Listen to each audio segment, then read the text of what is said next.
I, 38 female, found love again with my wonderful husband, 34 male, after a horrible 10-year-long relationship with my ex that ended in a lot of pain and heartbreak for me.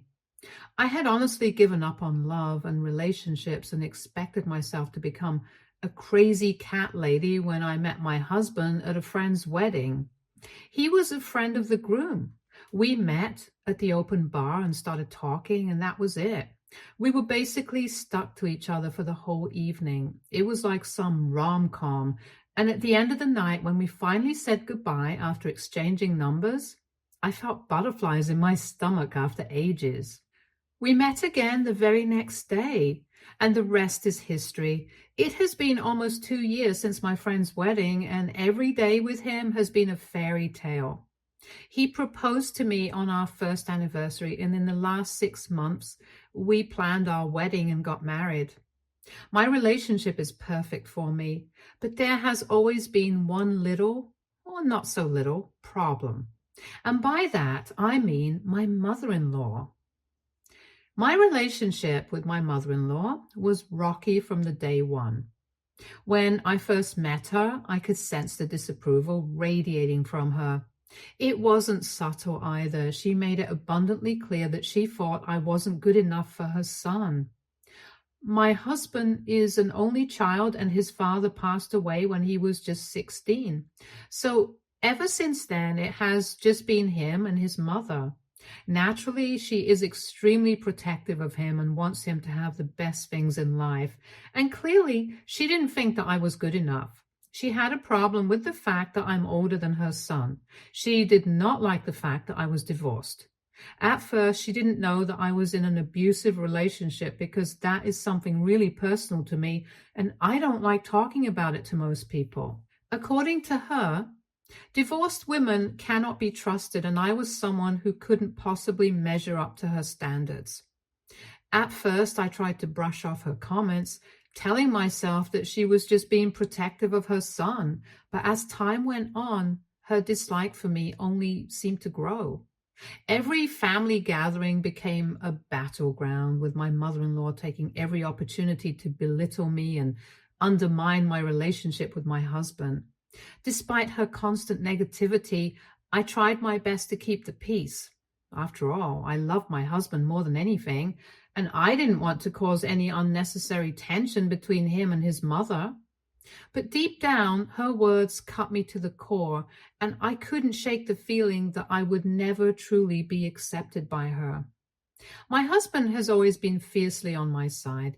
He has gotten into countless arguments in my defense and has threatened to cut her off if she doesn't improve her behavior towards him. But it has always been an endless, repetitive cycle. My mother-in-law makes a snarky comment or gives me the cold shoulder. My husband notices and speaks up.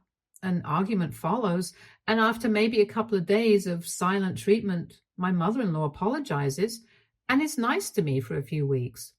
It has been mentally exhausting, but my husband feels responsible for his mother, and I understood that she would always be a part of my life.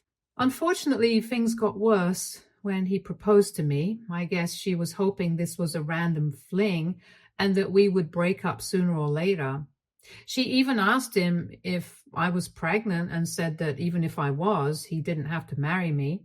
This is very unlike her because she is a traditional person who would never say something like this ordinarily. My husband actually thought she was joking at first and laughed it off. He asked her if he could have her wedding ring to propose to me, and she had a complete meltdown. She started the same old rant about me being used goods and unlucky, and my husband got so angry at her that he told her that I was abused in my last marriage and didn't deserve such cruelty over something that wasn't my fault. I guess he hoped that hearing about the abuse would make her change her mind about me and treat me more kindly. But it just backfired. She started saying things like how women like me lie about such things to get men in trouble, and he should be careful about trusting me. At that point, he gave up any hope of her seeing reason and acting sane. At the end of the day, he just gave up and bought a new ring for me that he proposed with. I wasn't aware of this, and my husband only told me about this very recently after our wedding. He apologized to me for speaking about my past in my absence. I didn't mind at all because I knew he was just trying to do his best for me, and that's all I cared about. From the engagement to the wedding, we purposefully avoided my mother-in-law. My husband did see her a few times, but he made sure that I didn't come across her once. It went to the point where I actually noticed and asked him why he was not letting us meet at all, but he just brushed me aside, saying stuff like he didn't want her to upset me by saying something stupid as usual. That made sense to me. Now I know that he was protecting me from those ugly allegations. I had dreamt of this moment for as long as I could remember, walking down the aisle towards the man of my dreams, surrounded by our loved ones, ready to embark on a new chapter together. Everything was perfect until it wasn't. My wedding was an outdoor garden wedding, and there was unexpected rain in the morning, so I was really stressed from the beginning. The rain stopped by the afternoon, and my lovely wedding planners managed to get the decor and everything in place, so I was finally starting to be less stressed about the day. I know that at almost 40, it shouldn't be such a big deal for me, but I just wanted to have my perfect day after all that last marriage put me through. I walked down the aisle with my dad, and it was just like my dreams. I was the happiest bride and couldn't wait to say my vows. As I stood at the altar, my heart pounding with excitement and nerves, and we were just about to say our vows, I heard a very shocked, "Oh my God," from behind me. It was my maid of honor, Alana, who has been my closest friend for as long as I can remember. The moment I heard her, I could feel my stomach drop because I knew that something must be terribly wrong for her to interrupt the ceremony like that. I turned towards her and saw her glaring towards the guests. So I turned around to see what she was looking at. I don't think I can ever prepare myself for what I saw. It was my mother-in-law making her grand entrance with an incredibly smug look on her face. She was with a man and was wearing an off-white lace dress. For a moment, I thought that the white dress was what made Alana gasp like that, and I almost laughed because it was typical of her to pull a stunt like that, and it didn't even bother me. I was about to just turn around and resume the ceremony, but then I saw it. It wasn't my mother-in-law's horrible time entrance and her white dress that got that reaction. It was the person she was with. To my horror, she was accompanied by none other than Joseph. As in my abusive ex-husband Joseph, the man who had made my life a living hell for years. I felt like I had been punched in the gut. It took me a very long time to get back to my normal life and fight the consequences of that marriage. Even now, when I think about how I survived all those years, I feel sick. And it was my wedding day. I was finally starting the best chapter of my life, and he was there again. I was simply terrified.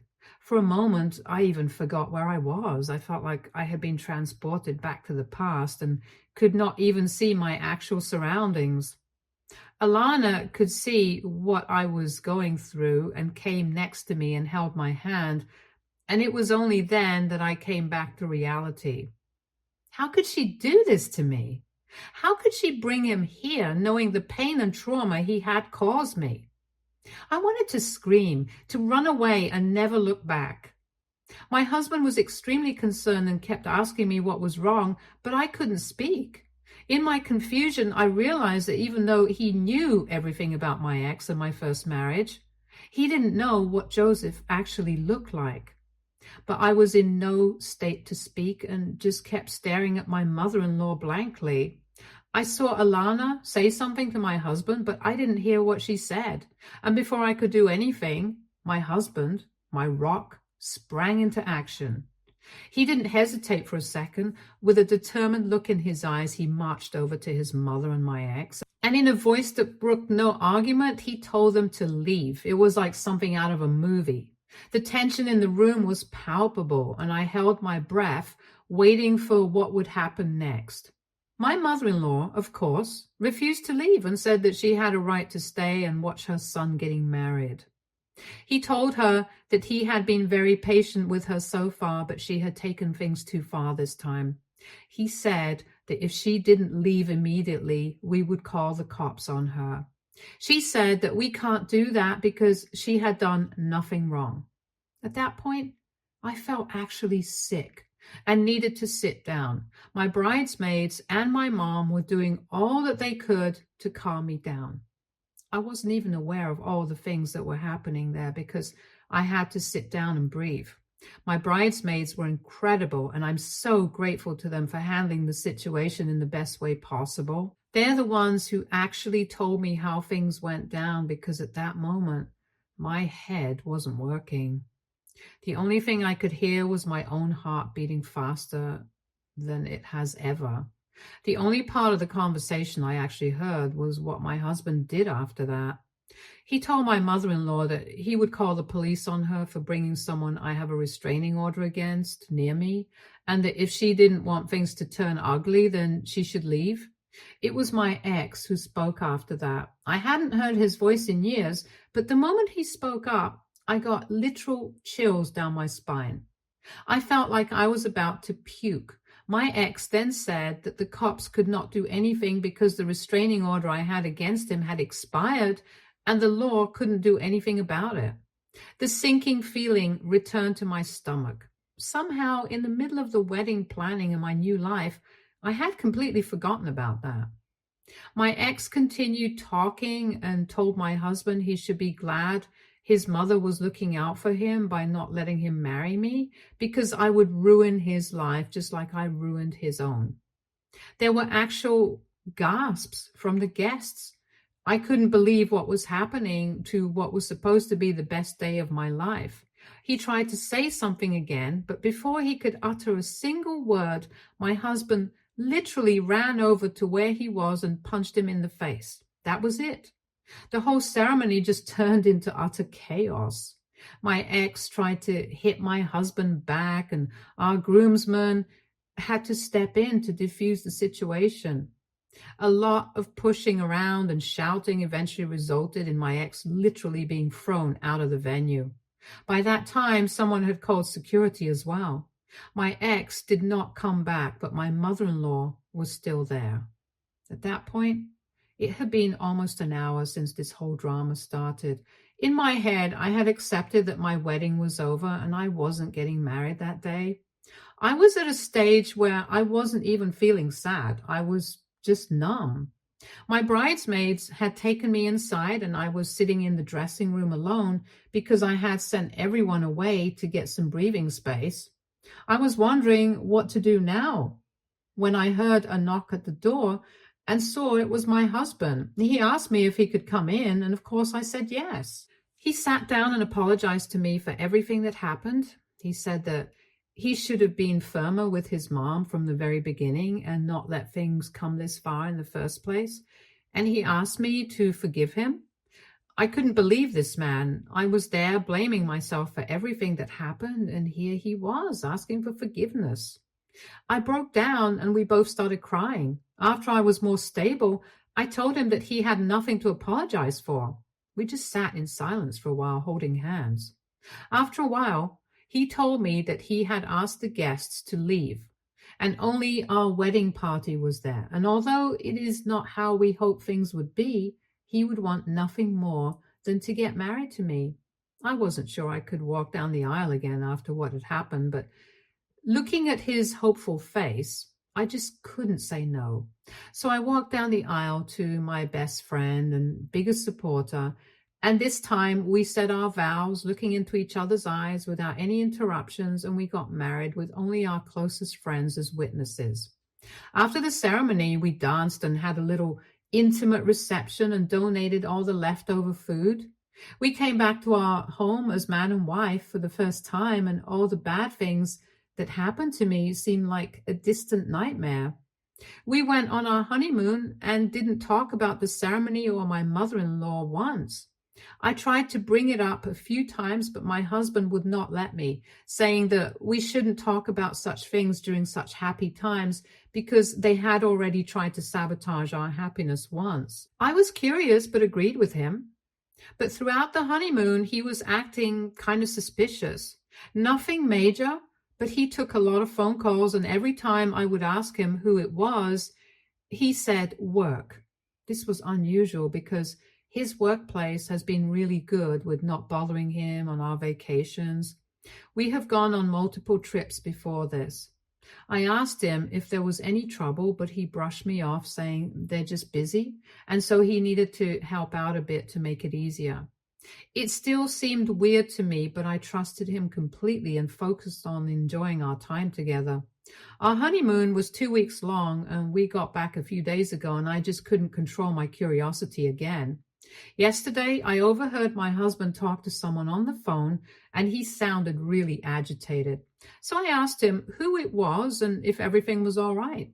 He tried to brush it off at first, saying that it's just work stuff and I didn't have to worry about it, but I knew that he was hiding something and wouldn't quit bugging him before he told me what was going on. So that is how I found out that ever since the disaster on our wedding day, my husband has been secretly fighting a whole battle with my mother-in-law, trying to get her to leave us alone. I have already mentioned that we have had many arguments in the past where he has intervened on my behalf, but that failed to actually make my mother-in-law listen. So he decided to take things a step further this time and do something that made it clear that he is serious about not wanting her in our lives anymore. Apparently, he had told my mother-in-law at the wedding itself that she would never see him again, but she didn't take him seriously, of course, and kept calling him during our honeymoon until he had to literally block her from everything. But that didn't work either because she kept calling his work every day to ask if he was there because he wasn't speaking to her. She pretended to be sick and said it was urgent, which made the receptionist at his job worriedly reach out to him, even though he was on vacation. My husband knew that this was all just her creating drama to get his attention. She had faked being sick to get him to break no contact in the past as well. But this was the first time she had tried to get his work involved. My husband obviously didn't want his coworkers to find out about these things, so he had to unblock her and reach out. She was hysterical, as expected, and told him that she was extremely sick and needed him to come to her immediately. My husband told her that he didn't owe her anything and never planned on seeing her again. But if she was actually sick, then he could arrange for a nurse to stay with her for the time being. But he knew that there would be no need for this because there was no way she was actually sick. She threw another fit at that and said that she didn't want a stranger living with her when her own son was alive and well enough to do so. Let me just remind you all that she was fully aware that we were on our honeymoon. My husband lost his patience at that and said that if she couldn't accept what he was offering, then there was nothing else he could do for her and hung up on her. She wouldn't accept this, of course, and kept calling him relentlessly, but she would not stop calling. Things went to the point where my husband had to tell his secretary not to pick up her calls or take any of her messages anymore. It was around this time I noticed something was going on and confronted him. He was determined not to let her interrupt our honeymoon and upset me any further. So that very next morning, he called her and let her know that if she didn't quit her drama, she could say goodbye to the idea of ever seeing him again, and told her not to call anymore. He hung up before she could say anything more, and that seemed to work for the rest of our honeymoon, and she apparently did not call him again. But of course, nothing is as simple as that when it comes to her. She did wait until the honeymoon was over and we were back, and my husband thought that she had finally decided that she would leave us alone. He was wrong, of course. Apparently, she has become crazier than usual, and her lawyer reached out to my husband saying that if he does not start responding to her and include her in his life, she would have no choice but to file an elder abuse case against him for neglecting her during a time of serious illness. When he asked what this serious illness was, My mother-in-law's lawyer said that we were causing her mental trauma by cutting her off, which was affecting her blood pressure, among other things. I couldn't believe this. Let me just make it clear that my mother-in-law does not have a record of any blood pressure-related illnesses. This is nothing but a plot to make him feel guilty or just create enough of a scene to make him give up on the no contact thing. I know this.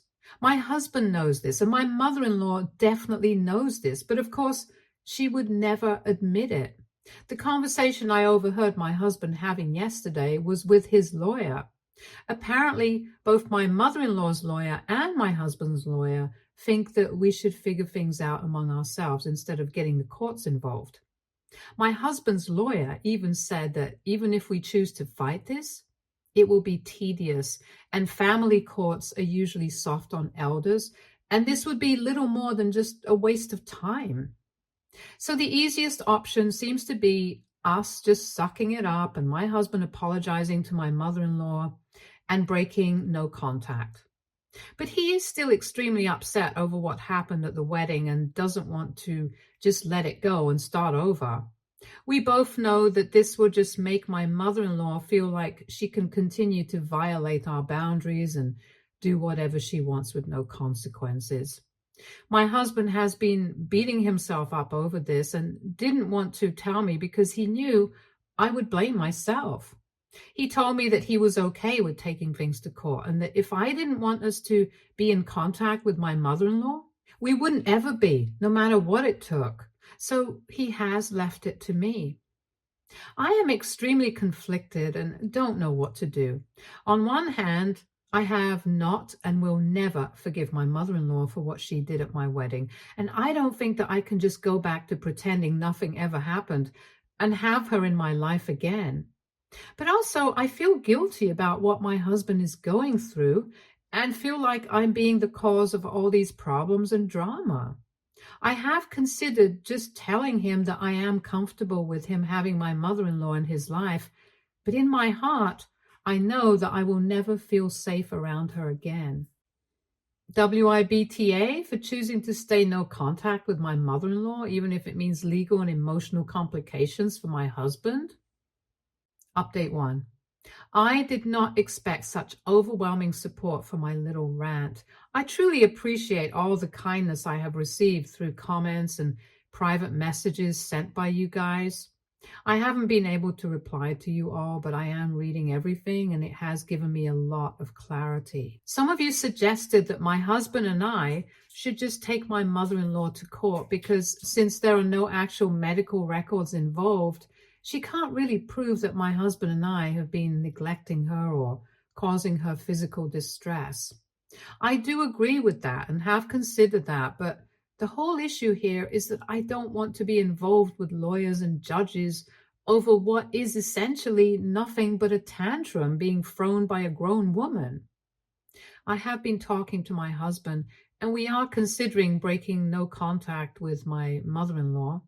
We have gone over every possible scenario, and at this point, I think it would just be simplest if my husband goes back to being in contact with her. Although we have decided that even if the two of them are on talking terms, it does not mean that I will be as well.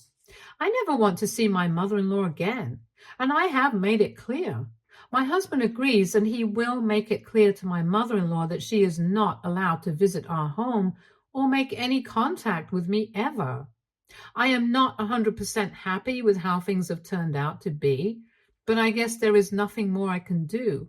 The only thing I can say is that at least I won't have to deal with that woman again. I'm trying to be positive and see it as the silver lining in all this drama. Some of you have also asked if I am considering taking any action against my ex. Honestly, I think it is not worth it. I'm sure it was my mother-in-law who reached out to him. I still don't know what she was trying to achieve there. Did she really think that my husband would leave me because my ex said I ruined lives? Maybe she was just trying to make me upset enough to back off from the wedding. I have spoken to my lawyer, and she thinks it would be complicated to renew the restraining order because apart from the wedding, he has not done anything since the divorce, and even at the wedding, it can be argued that he did not actively do something to harm me. More than all of that, though, I don't want to see him ever again. And unless he tries to do something ever again, I just want to avoid him for as long as I can. Anyway, my husband is going to reach out to my mother-in-law and meet her. I hope she agrees to leave me out of it, because if not, I don't know what we're supposed to do. Update 2.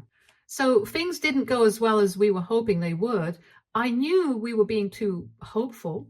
My husband told him that he would be in contact with her and visit her regularly, but she wasn't welcome in our house anymore. My mother-in-law threw another tantrum at that and said that I was isolating her, and that if he allows me to act this way, then when we have kids, I wouldn't let her see them and rob her of her grandchildren. My husband was honestly too amazed at how she jumped to those conclusions to even say anything. He told her the truth, that we hadn't even thought of having kids anytime soon, and there was no point in basing this decision based on something that may not even happen for years. Of course, mother-in-law wasn't happy with this and said that this was another way I was mentally abusing her and isolating her. My husband lost his temper at this and told her that none of this would have happened if she hadn't pulled that stunt at our wedding. My husband wouldn't tell me what she said about that, but after a lot of pleading, he told me that she said she was trying to show him the reality of what kind of a woman I was to protect him from marrying me. My husband lost his temper at that and walked out. He said that it doesn't matter what she does anymore and that we're done with her. We are prepared to waste our time and money at courts and on lawyers if it means that she won't be in our lives anymore. Update 3. I posted a couple of months ago about my crazy mother-in-law sabotaging my wedding and then trying to blackmail me and my husband into forgetting everything she did and letting her back into our lives. I have an update about the situation if anyone is still interested. When my husband told my mother-in-law that she should go ahead and call her lawyer, she thought he was bluffing and wouldn't really let things go that far. But we were serious, and the next time she tried to reach out to him, he told her to only contact us through our lawyer. That made her really offended, and she started to show up at our house randomly to try and get a hold of him. It got to a point where I was scared of opening the door just in case I would see her standing there. It was not a pleasant situation, to say the least. My husband and I were talking about our options in this situation. One particularly frustrating day, I just told him that maybe we should move without telling her. I was not even serious when I said that, but the moment I did, we looked at each other and felt that it could really improve things for us. Thankfully, we both have a good amount of savings, so we could afford to move out to a rented place while the house was being seen by buyers. We contacted a realtor, put up a for sale sign, and moved almost overnight. We knew my mother-in-law would see the sign and freak out. We settled into our tiny 2-bedroom without even unpacking much because we knew our house wouldn't be too hard to sell, and started looking for a new place. Sure enough, 2 days into moving out, our lawyer called us to say that she was being bombarded with questions. We told her to ignore them and tell my mother-in-law that we would show up for any court dates, but she shouldn't expect to see either of us ever again. A few days into that situation, we were told that she was dropping any cases and wanted my husband to speak to her again. We might consider seeing her someday in the not-so-near future. For now, we're focusing on our marriage and finding a new place to start over. We're thinking of a condo with good building security to keep out any unwanted guests. Stay tuned for more stories from our girl relationships.